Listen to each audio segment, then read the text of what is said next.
పూరా లోకల్ అంటే కొమ్మినేని గారి మీద ఎప్పటి నుంచో లోకేష్ కి చంద్రబాబు నాయుడుకి కక్ష. గతంలో అమరావతి భూములు 3 పంటల భూములు దోచుకొని రియల్ ఎస్టేట్ చేస్తున్నారన్న క్రమంలో ప్రజలు అక్కడ ఎవరైతే తిరగబడ్డారో, రైతులు తిరగబడ్డారో అవన్నీ కూడా ఆయన తన డిబేట్ లో ప్రజలకు అందిస్తున్నారన్న కక్షతో ఎన్టీవీ యాజమాన్యం పైన ఒత్తిడి తీసుకొచ్చి ఆయనని ఆ ఛానల్ నుంచి బయటకు పంపించారు. అక్కడి నుంచి వేరే ఏ ఛానల్లో ఆయన వెళ్ళినా అక్కడ రానికుండా గేట్లు వేయించారు.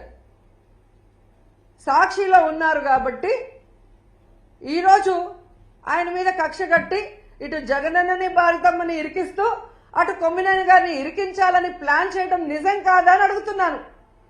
ఎందుకంటే ఈ డిస్కషన్ జరిగింది జూన్ 6వ తేదీ. ఆ రోజంతా ఎవ్వరూ మాట్లాడలేదు. ఆ జరిగిన నెక్స్ట్ సెకండ్ అది తప్పు అని చెప్పి తాను తప్పు చేయకపోయినా సారీ చెప్పారు జర్నలిస్ట్ గారు, కొమ్మినేని గారు.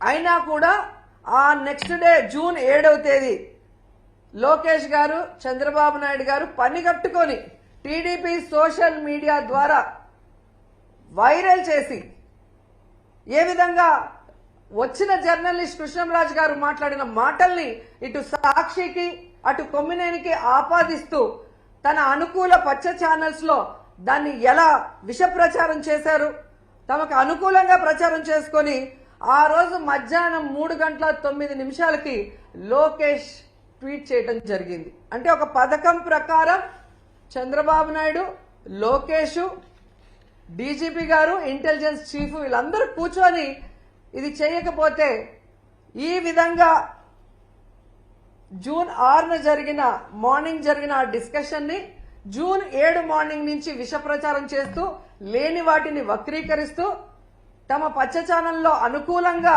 మాట్లాడించుకొని తమకి వైఎస్ జగన్ గారి కుటుంబ సభ్యుల మీద అసభ్యకరమైన పోస్టింగ్లు పెట్టించి రాష్ట్రంలో ఉన్న అన్ని పోలీస్ స్టేషన్లో తెలుగుదేశం పార్టీ నాయకులతో కేసులు పెట్టించి ఆ వ్యాఖ్యలతో సంబంధం లేని సాక్షి మీద దాడులు చేసే విధంగా అందరినీ కూడా రెచ్చగొట్టింది నిజం కాదా అని నేను అడుగుతున్నా.